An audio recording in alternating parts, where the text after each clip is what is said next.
What's going on, guys? Waco from Revolution here with Constant Kwong. Yo. We're here at the couch of the Revolution Watch Bar, here to talk to you about Franck Muller, to dispel some myths and to provide a little bit of information and knowledge. So Constant, there is a watch that surfaced, I guess, a couple of years back, and it was a watch purchased by Jay-Z, and it was said that this watch was a one-off watch that Franck Muller had made using a Rolex. The story was very famous. It's a Rolex that apparently he converted into a perpetual calendar himself. That's right. Now, there is a watch that Franck Muller has himself converted into a perpetual calendar. In fact, a retrograde perpetual calendar. That's and right. We're here to tell you the story of that watch. Now, this watch was given to him in kit form when he was at the Geneva watchmaking school. Not just him, there was a couple of the top students. They were given these watches, and so they assembled them, and they had watches. If you listen to this video right here, Frank will explain it to you. It's before the exam. You receive a Rolex in kit. Désassembled. Wow. You have to assemble, to make the spiral, and to put in the test of accurate, official test of accurate. So this watch, it was engraved by Rolex, School of Watchmaker, Genève, for, and my name. Wow. That was cool. And it was good. Really cool. Yes, that's from a fondue party that he had for me for my birthday last year in November. Yes, that's right. And here he talks about the fact that he had to do many different things on that. Then after that, he went over to the atelier, which he shared with Sven Anderson, right? And Sven and Frank were working on a retrograde perpetual calendar. And he had this idea, wait, what if I could incorporate this mechanism into this Rolex watch? And he went about doing that, which is incredible. That's right. Because he didn't obviously change the dimensions of the case. He, on the same existing movement, which was a date just movement, I guess he must have removed the date wheel. And on top of that, he built, using 50 pieces, as he explains in this video, a retrograde perpetual calendar, right? And the thing about this watch, which is clearly, it's not the watch Jay-Z is wearing, right? Is that most people haven't seen this watch for a very long time. And so guys, we are now going to show you exactly what that watch looks like now. So as you can see, that watch is clearly distinct from the watch that Jay-Z is wearing. So this watch has a retrograde mechanism for the date function on the top of the dial. And then you've got the two indicators at 3 o'clock and at 9 o'clock as well, for the day of the week and the month, right? And you even have a very beautiful moon phase indicator at 6 o'clock. As you can actually see, he actually made by hand. Yes, and what's really interesting about this watch is it's clearly very, very handmade. It's kind of like, almost reminds me a little bit in a funny way, like, Journe's early prototype. That's right. It's not perfect. There's a lot of, but it's handmade. Correct, and it was made by him when he was just graduating as a student. And you even know the date of this watch, or at least in its original configuration, maybe before the perpetual calendar was added, because it's marked on the back of the watch. Correct, and 1978. It says, correct, and it even has his name on it as well. That's right.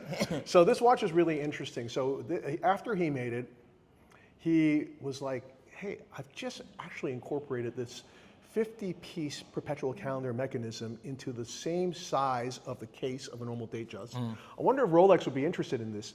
And somehow he managed to get in front of Rolex engineers, right? In this video clip right here, he'll explain that he was sitting with 5 different engineers. I remake this watch with the retrograde, and I go present to Rolex. Retrograde perpetual calendar. Incredible. In the same space and everything. Same space. Same space. How many more pieces, Frank? How many more pieces to make this? If I say like this, 50, 15. 15. Yes. 50 or? Total.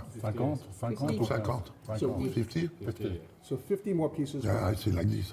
but all in the same space. Exactly in the same space. And then you have a perpetual calendar retrograde. So I go to Rolex, he put me 5 engineers, we discuss, blah, blah, blah, blah. And one big boss of the engineer director, he say, philosophy of Rolex. is the more simple possible. Hour, minute, second, and calendar. Moonface, blah, blah, blah, blah. It's a very small serial, and it's not Rolex. It's not the philosophy of Rolex at that time. And he say, bonne aventure. Good luck. Good luck for you. The idea is good, but it's not for Rolex. And the conclusion was, even though they were impressed by it, they were like, it's just not Rolex. And so in the end, I believe he mentioned that he and Sven Anderson eventually sold this mechanism to Chopard, I believe. Oh, really? Yeah, exactly. So, well, this is in the context of the late 70s, early 80s, right? it. So this is before the Chopard that we really know as Chopard LUC. Yeah, right? yeah, yeah. So the question then, of course, becomes, well, what is the watch that Franck Muller made that Jay-Z is wearing, right? Well, in actual fact, this is not necessarily a watch that Franck Muller made. This is a watch featuring a Dubois de Praz Perpetual calendar module That's right. put inside either a day date or a date just case. Now, Constant, explain to us why they would have selected this specific module to put inside that case. This is because of the thickness of the movement with the module. I think the Dubois de Praz movement with the Perpetual calendar module is just 5.6 mm in terms of thickness. And if you look at the, so let's say the one that Franck Muller did, you know, right, the one that's customized using that case, if it's a date just, it's about 12 mm in thickness. Definitely can fit in a 5.6 mm movement thickness, but that's not what he did. He did a 50 parts customization on the original Rolex caliber. Right. But what is the one that Jay-Z bought? If you're looking at the same case, which is either a full gold date just 12 mm or a day date at 13 mm, it makes sense for this caliber to be in. Yes, so the thing about the Dubois de Praz module is it was created in collaboration with 3 watchmakers from Audemars Piguet. And these were the guys who, together with AP, in 1978 launched the world's thinnest automatic perpetual calendar. That's right. And that's the movement that basically made the 5548 and the Royal Oak perpetual calendar, and has actually been the movement that AP has used continuously just until this year. Recently, actually, yeah, this year, yeah. when they changed it up, right? Yeah. So the thing about that is that movement is thin enough that it could actually be retrofitted into a date just or day date case. Now, if you watch this clip, okay, Frank, I want to show you a picture because this is a watch that has famously been bought by Jay-Z. Every other thing is blah, blah, blah, and blah, blah, blah. That was bought by Jay-Z. Is that the watch you made? I will be very happy to sell to him if he was... So Jay-Z, if you're watching this, he Il l'a payé will make one fortune, for you. But that's... centaine de milliers de francs, on a payé ça. 500 000. Mais c'est pas rétrograde. C'est pas ce mot. Non, c'est basique. Yeah. Ça, c'est Dubois des Praz, le calendar. Ah, okay. Dubois des Praz. So this is not your watch. No, I bring the Dubois des Praz, I put. I sell one to the Italian. Right. So okay. So this watch actually is just a Rolex with a Dubois de Praz module. Dubois des Praz. Okay, understood. I mean, it's good, Dubois des Praz. It's a great but one. it's All the, the it's the APs part have- you buy the plate. Mais qui c'est qui a fait cette pièce alors? Yeah, where is the watch you made? You have two. One I make, the other one I explain to Perpetual the way to do. Okay. Yeah, because you can take 5,000, 10,000 easy. I mean, you have to make the job, but So the one that you made that was retrograde that you showed to Rolex, this one, that's not the watch because it has a retrograde. no, it's the only official of Rolex. Where is this watch?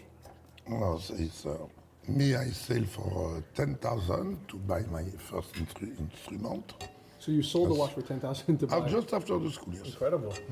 And do you know who owns the watch? Yes, the one by he was a Swiss collector, Bien. Must be worth a fortune. It's a, He put in the auction, I sell for 10,000 Swiss francs. He put in the auction in Monaco, he sell for 400,000. wow. And the Japanese guy buy this one. He was collector of watch and car. Wow. Incredible. And he never want to sell this watch. We offered with watch So he still has the at watch. the beginning. Yeah, you don't want to sell. Frank says that he made one of these for an Italian dealer, right? And then he taught a watchmaker named Antoine Prezuzio how to do it, and Antoine Prezuzio went on to make quite a few more. Now, when I show him the picture of Jay-Z's watch, he does not acknowledge this as the one piece that he made for the Italian dealer, and probably maybe with the resolution of the picture, he's not able to tell anyway. But the point is that even if it was, which he does not say it is, these watches, they're not really made by Franck Muller because he doesn't create the perpetual calendar mechanism.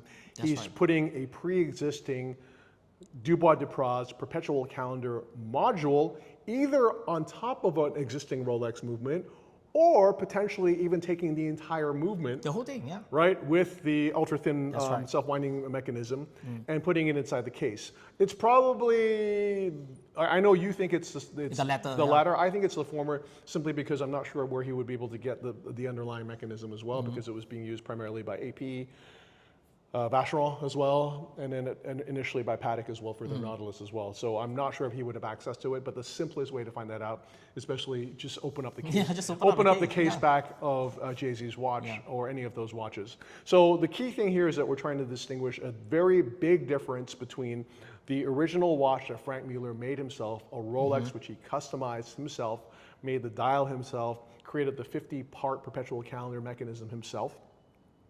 That watch was sold to a Swiss collector, who then sold it to a Japanese collector. And now the incredible thing is, of course, what happened to that watch. And it's really remarkable because we know what happened to the watch. So basically, yes, what we said is that he sold to a Swiss collector, and then shortly after he sold to a Japanese collector, right? And in a few years ago, that Japanese collector actually sold the watch on Chrono 24. In Chrono 24 Japan, could you imagine if you just open your computer one day and boom, this thing pops up and it's the freaking like unicorn. It's like this Rolex that has been personally customized by Franck Muller, one of the most famous independent watchmakers of all time. And it's just sitting there in Chrono 24 for the price of? 10 million yen, which is about 100,000 Swiss francs. So for 100,000 US dollars or Swiss francs at the time, right? But you must imagine one thing is that nobody actually saw that watch before. The other thing that's incredible is that if you want to actually see this watch, you can. You can. You can make an appointment at a place in Tokyo called Quarks. So basically, let me tell you the story. So basically, right, after the Swiss collector sold to the Japanese collector, and the Japanese collector owned it for a number of years. A few years ago, we actually sold it on Chrono 24 Japan, like what we mentioned, for 10 million yen. And one of our friends wanted to buy that watch at Chrono 24, but when he was thinking about it, it was sold to another Japanese collector, which now actually feature that watch, or actually put that watch in the Quarks shop in Japan. So Quarks is both a combination of a rare vintage watch shop and a museum, right? And this personal collector has decided he wants to display this watch, which is really cool. That means with an appointment, which incidentally, I'm going to Tokyo next week, and I'm going to track this watch down and show you live footage of it. It's just sitting there in a case in Quark in Tokyo, which is incredible, right? So also we want to give a big shout out to our buddy. His Instagram tag is El Primero Love. That's right, yes. Right, who helped us with a lot of the detective work on this watch as well. Incidentally, our supporter of a lot of our limited editions. Also, so we love you, dude. But yes, it was really remarkable that for the first time in a long time, people can now actually see the image of the original Franck Muller watch. Right. So this goes back to the controversy related to, if I were Jay-Z, would I be upset? So it comes down to this. If the watch that I bought was sold to me saying this was a watch that Franck Muller had personally customized and built a perpetual calendar mechanism into an existing Rolex case himself, then I would be upset because that's not true. The watch that I own is a watch with a Dubois de Praz perpetual calendar module, which quite honestly is relatively easy to come by, right? Even in the context of the late 80s when apparently this watch was made, it was relatively easy to come by. And does it actually feature any watchmaking done by Franck himself? Not a lot, right? Not a lot. On top of that, the belief is from the people that we've asked involved in some understanding of these watches is that this watch is most likely a watch created by Antoine Prezuzio. So it's not even the Franck watch that he made for the Italian dealer, but it was one of the watches that after he taught Antoine Prezuzio how to cobble these watches together, Antoine Prezuzio made a couple of them. It's probably one of these. Incidentally, it's impossible for us or anyone to tell unless we have that watch in our hands to even identify if it is real. And probably the best person to show it to would be Franck. But is it the watch that Franck made himself off of the Rolex that he was given in the Geneva watchmaking school, and then he created his own retrograde perpetual calendar mechanism with his own hands using 50 pieces? Hell no. I can say definitely not. No. Yeah, definitely. And the last thing is, why did he do the watches with Presuzio with these modules? He will say, well, that was a way they could earn money back then. Yes, They could make yeah. 5, 10,000, 10 grand, you know. just doing that, right? And bear in mind that for a lot of independent watchmakers, it's a struggle, right? Like it's not easy to pay your bills, and certainly for someone like Antoine Presuzio, who is a very good watchmaker, who incidentally was the guy that was featured in Opus 2, right? The Harry Winston's Opus series of watches. Yeah, But anyway, Antoine Presuzio is a very good watchmaker, and from what I recall, a really nice guy as well. So I don't think there's anything wrong with what he did. The only issue that I have is if you are purporting that the watch that Jay-Z has is the OG one-of-one Franck, and potentially, you know, again, the best storytellers take a bit of truth and a bit of non-truth and mix it together. Maybe of all the watches that had these modules, each one was slightly different, so maybe it is a PS unique. But I can tell you, Franck Muller had almost nothing to do with this watch, Correct, yeah. right? So there you go. At best, he was there to see this watch, but he didn't. Most probably, I believe, he didn't touch it at all. I don't think he I don't touched think this so, watch yeah. at all, right? So anyway, there you go. The key thing is that we have now found out where a very key piece of watchmaking history is the actual Franck OG Yeah. Perpetual retrograde that he modified, and that watch is now in Tokyo at the Cork Museum or retail boutique, and we're gonna go check it out. I'll be there next week, and again, much love to everyone that helped out with this video. El Primero Love, thank you. Franck Muller, thank you, course, because yeah. he who was the one that confirmed when he saw the OG watch that that's the one that I made. And also Auro Montanari as well. Aura Montanari, Nick Rudez as well, who's the CEO of Franck Muller, who helped with all this as well. But we can tell you that's a definitive story. So, I mean, you know, you decide. Let us know, comment below, and don't forget to like, subscribe, and send heart emojis our way if you like our content. All right, see you guys. Peace.